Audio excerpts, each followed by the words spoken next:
Good afternoon, everybody out in YouTube land. It's your buddy Chop It On coming at you with another episode of Chop Talk, brought to you by the one, the only DFSArmy.com, your one-stop shop for all things daily fantasy sports related.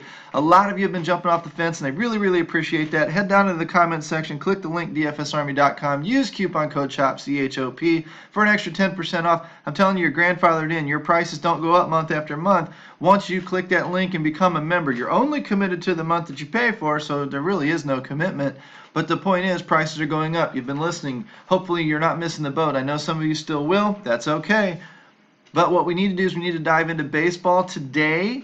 And I'm going to show you a little bit about the site as we go, because so many of you guys, I don't think we do a good enough job at sharing the site and what all we have. You've seen the research station. I use that as my base. You've seen the domination station optimizer a little bit. What you haven't seen is maybe some of the other content that we have. 10 tips to win your season long. That's going out right now on DFSArmy.com, the website. So run down there if you're playing fantasy football in a season-long league. That's great. Click all these great tabs and all this information. You'll find stuff like the MLB tab that has articles like the Shark Autopsy, where we break down winning lineups and show people what the guy was thinking when he put together his win. Strange Talk GPP pivots. You want low ownership? That's one way to go. Pitching is another one that ranks. Sometimes you see this on Freebie Fridays, but Freebie Fridays have pretty much gone away, guys. We're into the main haul now. We're into the NFL season, and a lot of this stuff is going to get locked up. So you're going to have to become a member if you want to read all of this great material for NFL as well. What we do is we also show the starting lineups page. As these lineups confirm, you see numbers like xWOBA, which is what a batter should be doing, and you see WOBA, which is what a batter is doing. I use the research station, and I use that L7 WOBA a lot, but these lineups page, the last 14 days to handedness. So if you want to see righty-lefty splits, this is showing you how guys are hitting against left-handed pitching. I don't show you that in the research station. I just run off a hot bat as a hot bat. Sometimes those splits matter. This is just another way to cross-reference what you're looking at. I just like looking at the hot batters in the last 7 days compared to the last 14 days, see who's on the uptick and who's on the downtick. So there is no perfect system. You can use some to cross-reference with others. A lot of people are doing both. That would be a great way to do it. But what I'm showing you this page for today is to introduce the Carnage report. If you don't follow Nilly J, you need to be doing so. He puts together a Carnage report along with K-score and VK score and all these neat little numbers that he's taken and put his own twist on things that he does that show who's going to get destroyed today. And on that early slate, hopefully that pans out. Carnage high is bad for pitchers, which means it's good for opposing bats. And low is good for pitchers, which means it's bad for opposing bats. So when we look at an early game like Kansas City and Chicago, and we see high Carnage numbers, we can expect a lot of runs to be scored. When you look at the last 30 days, if you look inside Chin Music and you look at the last 30 days that I show you with runs scored and then team ERAs, the two highest team ERAs in the last 30 days are Kansas City and Chicago, and they're playing each other. Granted, they're not great offenses, so sometimes that can lead to duds anyway, but they give up runs like crazy. And that is exemplified or displayed in the Carnage report. So that's just another way to show and pinpoint and cut your research down and get you pointed in the right direction, get you targeting the right offenses. Of course, I would be looking in here at guys that are running hot, like a Brett Phillips. I'm not afraid to take him at $3,700 on DraftKings. I'm just not. And over here, Jose Abreu, of course, is a pretty standard cash safe name. He's running fairly well right now too. These are guys that I'd be using in my cash lineups, maybe in some of my GPP lineups, and I know that down here Brett Phillips isn't going to be a popular player, but he's running pretty good, so he might help you win your tournaments. So let me go ahead and knock those things away as we load up the research station and get set for tonight's main slate. When I click on this, I'm going to set it up from the very beginning just so you can watch. My process always stays the same. Whoops, got to get that one off of there. I got to add in these, hold the control button down and click in those, and that should be set up for the main slate as of right now. Once this kicks over, it starts off on the today's batter matchup page. We got to go to the starting pitching matchups and do the same thing. And this is where we're going to start our research today. Always start with my pitchers. I always try to pick pitchers that I want to use and then pick pitchers that I'm going against. I have not even looked at the slate yet. I put together my notes for the early slate. Now I'm looking at the main slate real quick. Scherzer, Greinke, Kershaw, Pivetta, Folty, Bumgarner, Little bit of names in there that we're going to like. It's sorted automatically by DFSA grade. And then down here's the bottom. So we're going to be stacking pretty much anybody below about Trevor Richards. That's who we'd stack against. So Philly, Baltimore, Atlanta, Boston, LA, Texas, New York. These are all in great spots. Now up top, these are going to be the pitchers by DFSA grade, but that's not how I sort them. I sort them by starting pitcher, or by, what do you want to call it? K percentage. Hello, get with the program, dude. I sort by K percentage, and I want to bring the strikeout pitchers to the top. I will also scroll over, as I've shown you many, many times, and look at the Vegas odds. Take a peek at who the big dogs are. There's a couple down here. Check it out. Mike Montgomery and the Yankees. That's not the Yankees. Chicago. That's an interesting one. That's Chicago favored to win the game. Probably not Montgomery favored to get the win. Scherzer, Kershaw, Greinke, Pivetta, Folty. It's pretty much where we'd be headed anyway. Out of these, you're going to pick yourself pretty good pitchers. And we're going to look for relatively cheap guys. I'm going to suspect Pivetta's the cheapest of them all. And then we may dip into here a little bit, but these are starting to get into the underdogs, maybe not lined up to get the win. I don't know that I'm going to take a chance on any of these guys down here. It looks like tonight's going to be a pay up for pitching night, which means I need to remember to show you the value filter here in a little bit as well. So, yep, Folty and Pivetta are going to be the pitchers that you're going to go against. Boy, Pivetta's in a good spot facing Miami. You can already tell that because Miami's offense is not that good. So I'm going to look for K-score. I know that these top guys are heavily favored. I know that they're obviously going to be pricey. But now when I look at K-score, I'm going to be thinking about the Vegas odds, and I'm going to be thinking about the price tag. 550 out of Scherzer is pretty good. 495 out of Kershaw. Boy, you'd think it'd be higher, but dude's been struggling. 490 out of Greinke, but Greinke's been hot lately. 490 out of Pivetta. All right, there's the first one, and then 440 out of Folty. Pivetta's in a great spot. Remember that 490, right? The others were 490s, and Scherzer was a 550. So if this is a 495, 490, 490-ish, why would I pay up when I've got Pivetta sitting right there? I'd rather save the $3,000 almost, or the $2,500. When I'm looking over at Vegas again, let's double check how. See, he's still a pretty strong 175. I don't like the over-under on the game, but a lot of that's going to be slipped towards the Philly side, not the Miami side. So I like Pivetta a lot. If I'm not going to pay all the way up for Scherzer, I like Pivetta a lot. Kershaw and Greinke probably become almost GPP pivots. We know they can nut the slate. And Folty's probably an ultimate GPP pivot. You don't need to get any cuter than that for pitching. Pitching's done. I already told you who to focus on down here. So what we're going to look at is what bats do we like. Now I'm going to have to stop and write these down as I go. I've got New York, or I did have, we're sorted by K percentage again. So if I do this and go by ascending, let's just bring them up to the top. If you like this tool, I'm telling you, get access to it. Become a VIP. New York, Texas, LA, Boston, all the big offenses. Shocker. Maybe Baltimore and Philly. You'll be surprised at Baltimore's numbers lately. We called out the, going against Tanaka a couple of days ago. It didn't work that day, but it worked yesterday. So now we go into the trends tab after we've found those pitchers. Now if we really want to, we can go double red. Let's go double red. Double red is when now we're going to sort by WOBA. And we're going to bring all the red pitchers to the top. We're going to see who's double red. There's one right there. Santos. I'm going to write him down because I'm going to go look at the offense in a minute. Gallardo. Ooh, Pivetta. Ooh. It's interesting because Pivetta being on that list in such a good spot, if you wanted to run a GPP contrarian play, I don't think Pivetta is going to be super chalky tonight. I mean, he's an $8,000 pitcher in cash games especially. In tournaments, I don't think he's really somebody people are just dying to roster. I think they should be, but then when you look at this, you should also be taking some hedge plays again with Miami going against him. If you can find some hot Miami bats. Double red Vargas. You see what I'm saying with the double red stuff? Felix Hernandez. King Felix. My, how the mighty have fallen. Cashner. So these are now offenses that I'm looking for, and these are not going to be so. So now that I go and I've written those names down, I scroll back over. I've got my double reds targeted. I'm going to be looking at Santos. So Seattle.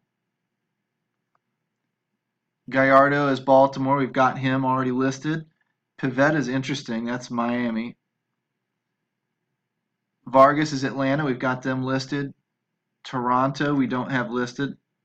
So these are offenses I'm also going to consider. Texas, we have listed. So hopefully we've got a couple of guys already picked out. Gallardo, Vargas, Cashner, that are already on our list of bad rated pitchers that we want to be stacking against. Those will give me a little extra favor when it comes to looking at those offenses. So I need to make sure that I put those down. Pardon me. Like I said, I'm looking at this for the very first time today right here with you. So that's Baltimore's got the bad rated pitcher and the double red scenario. Vargas for Atlanta has it. And Cashner, Texas. Okay, so now those are not necessarily going to be the chalkiest offenses in the world when you've got other names like the Yankees and the Dodgers and the Boston Red Sox. I'm going to put a little mark next to Philly too because I do like the spot that Philly's in for some reason. Now, when we're floating down that list, we've done the double reds, we've done the other stuff. What we can do is we can go into the trends tab and we can start picking on those offenses and picking out the hot bats. So I go into trends on a big slate like tonight. I'm going to go ahead and I'm going to take this out and I'm going to filter it. Greater than, I could say 350, but tonight I'm feeling a little funky. Let's go with 375. Let's really cut the schleps off the list. If they are on this list, they're not often going to be in my lineups. I can't say never, but I'm going to say they won't often be on my lineup, be in my lineup. And the reason why is because why would I take a cold bat when I've got 3 or 4 hot bats to choose from? And if I don't see more than 3 or 4 hot bats in an offense, then I'm not liable to be stacking it. I may take the guy as a one-off or something, but I want to see plenty of hot bats to choose from. I want to see a pitcher that is struggling against righties and lefties. I want to see a high implied total coming out of Vegas. I want to see a lot of different things, and those would give green light, green light, green light, green light. If we have 5 or 6 green lights, it's better than just 2. Okay, and we'll wrap up today at the end by talking about EV, plus expected value. Positive expected value is something that I don't think people understand, and how it relates to very slight edges when it comes to that expected value. And you're liable to get a poker analogy out of me too. Now, what I'm going to dive into here is the Yankees first. They were on top of that first list with the worst rated pitcher. It looks like Hicks, Walker. Oh, Torres found himself up on that list now. And Didi's back. So we've got a good many to pick from here. Walker, Torres, Didi, and Bird. Okay? And hopefully you're writing these down with me. Texas. We like Texas as actually a double target. Odor, Chirinos, Profar, Falefa, and Little Delino. If I go to, and I'm looking, I want to see these things well over 4. Now, I know by cutting out the 375s, I've got well over 400 in here in a lot of cases. This is a hot offense. Look at these numbers. And this hot offense is facing a team that is a bad rated pitcher and struggles against both sides of the plate with double red. Texas may or may not be all that chalky tonight, but I think based on those numbers, everybody should be seeing them. And I won't be surprised if people don't see them. That's how we found Washington a couple of nights ago. So when I go to LA, of course, Grandal, nice double dong last night. Utley if he starts, Machado, Puig if he starts, and then Verdugo. How about that for a little punt play if he gets any at-bats? See, now there are not a lot of these guys getting at-bats. It tells me the majority of the lineup is not running all that hot, and the 300s and whatnot. So LA is LA. I mean, maybe you use them tonight, maybe you don't. Being that they're not a double red offense, I'm not really all that worried about it. Boston. I can fade LA. Martinez, Kinsler, Nunez, Swihart.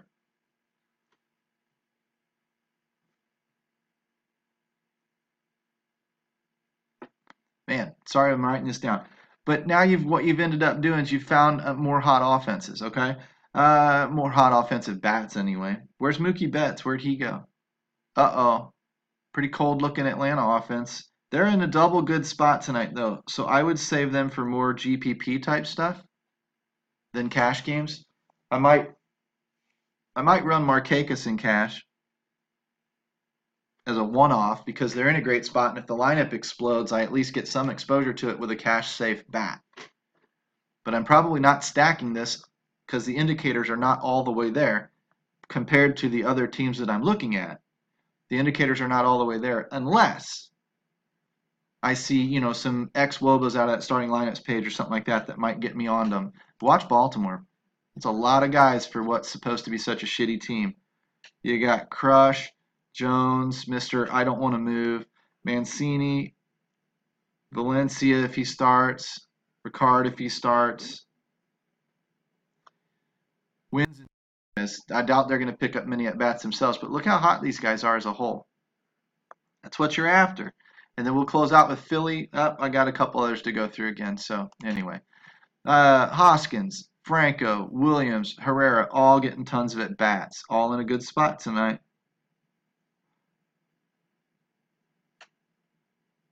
Look how cheap Williams is.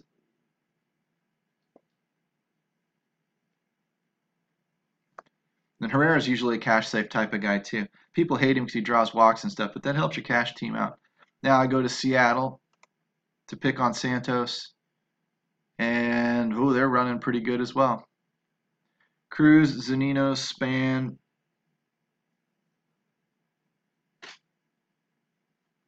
Maben, Gamble, if Maben gets at bats.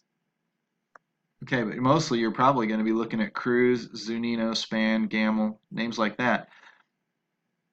Miami for our funky target because Pivetta showed up double red. Real Muto, Anderson, Galloway, fine. It doesn't look like the whole team's running hot right now, so does it really help you to, if you're going to stack against him, you need him to score 6 or 8 runs and implode Pivetta. It doesn't look like the strong indicator's necessarily there because there aren't a lot of bats that he's got to deal with that are running hot. He can probably duck and dodge a couple of those. And the overall team WOBA for Miami's pretty low. So it's not quite as strong a contrarian play as I thought it would be. I'd like to see Pivetta be chalkier. I'd like to see Miami running hotter. And that would be one of those situations where people would be going with Pivetta maybe mistakenly, and we can catch them on a night where we might run a couple of Pivetta lineups, but then run one Miami stack against it, kind of hedge life it, and the next thing you know, we wind up deep in the money in a GPP or something because we saw something nobody else saw. These are the ways you use these tools to get these things figured out. And who else did we see? Toronto? Granderson, Morales, and Martin. See, again, where'd Grichuk go? Grichuk fell into oblivion. Alemis Diaz fell into oblivion. Russell Martin fell into oblivion. These guys were on the list a couple of days ago. Now they're gone. So you've only got, and really Morales isn't running all that hot. Well, I guess Russell Martin didn't fall off the list. Just not getting a lot of at-bats. If he gets the start tonight, he'd definitely be sneaky at 2,200. Depending on if you want to run some other catchers or first basemen in your lineups over on Fanduel. Great catcher over on DraftKings. Look at the difference in the price too. 2,200 all the way up to 3,600. If he gets the start tonight, DraftKings likes his matchup. So Granderson I'd mark down as a one-off. It's a solid one-off. He's not going to get a lot of support around him today, it doesn't look like. So let's go ahead and kick that off and pull all those guys back up to the top. Maybe see when we sort by rating. Interesting. Lots of Washington. Lots of Washington tonight. What are we missing there? Hopefully nothing. But man, when they are 4 or 5 of the top guys, well, it's mostly because they had such a big game and it threw their week-long numbers, through the roof. But the DFSA grade's way up here. And yeah, Molly's not a great pitcher. He's a gas can typically. Interesting. That would be worth looking at. I think that people are going to be on Washington right now, of course, coming off that 25-run performance. But, oh, man. There's some Baltimore in there. There's some other numbers in there, but nothing too overwhelming. This one is something that would normally catch my eye. And I'm going to go back and I'm going to look at why I didn't see that the first time through, why my indicators didn't show it. But anyway, that's a quick rundown of what we're talking about when we're looking at at these bats and stuff. But what I want to kind of transition into, if we can, let's go back to the matchups page, the batters matchups page, and let's look. Actually, let's stay trends. Let's do one more thing. Let's go value. I want to take this and I want to really sort this one out. Let's take this and juice it all the way up to about, say, 410 in the WOBA, since we've got a decent sized slate tonight to look at. We're going to have quite a few bats probably on this page. Now, let's see if we can cut down the salaries. Let's cut down the salary on Fanduel to under 3,000, since we've got expensive pitching, and find those value bats that are running hot. There they are. If these guys get out of here, we're going to want guys that want to start. So let's raise this up a little bit, and let's give them greater than, say, 30 to 35 at-bats. What we're trying to do is we're trying to cut this. There we go. Now we got a manageable list. 1, 2, 3, 4, 5, 6, 7, 8 guys. But look who's on it. Zobrist, Shaw, Nunez, Nick Williams, Wilson Contreras, Chirinos. And see, some of these on teams you're targeting, these are teams you could be stacking with a Scherzer maybe. You got two Baltimores right up top. Bang, bang. Both batting over 500 WOBA. So this is how you find a lot of your value plays. And stacking against Gallardo, he's a double red. I mean, we've got all of the indicators there for Chris Davis and Trey Mancini right now. Chris Davis, usable in cash? Oh, God forbid. But you know what? When he's running hot, he's as usable as anybody. And the 545 WOBA is suggesting that, maybe he's not hitting for a high average. But if he hits a bomb out tonight, then you're onto it. You know what I mean? 18 points out of $2,400 player. Hello, value. Let's go ahead and let's clear that filter. And let's see if we can sort it out by DraftKings. Less than, say, what, 4,000? There they are again. Davis, Mancini, Franco, Votto. It's because he's going against Scherzer. Whew. I'd look at BVP on Votto. If Votto has hit Scherzer in his career even a little bit, might for 3,900 on DraftKings, I might be looking at him. Nunez, Shaw, Posey going against Greinke again, another BVP type of play. This is how you find these things. This is sometimes you find these things and it comes together and you end up winning in areas that nobody else saw. Do you think Votto's going to be highly owned tonight? No way. But if he happens to hit Scherzer pretty good on DraftKings, dude's a hell of a first baseman tonight. Would I run him in cash? Probably not.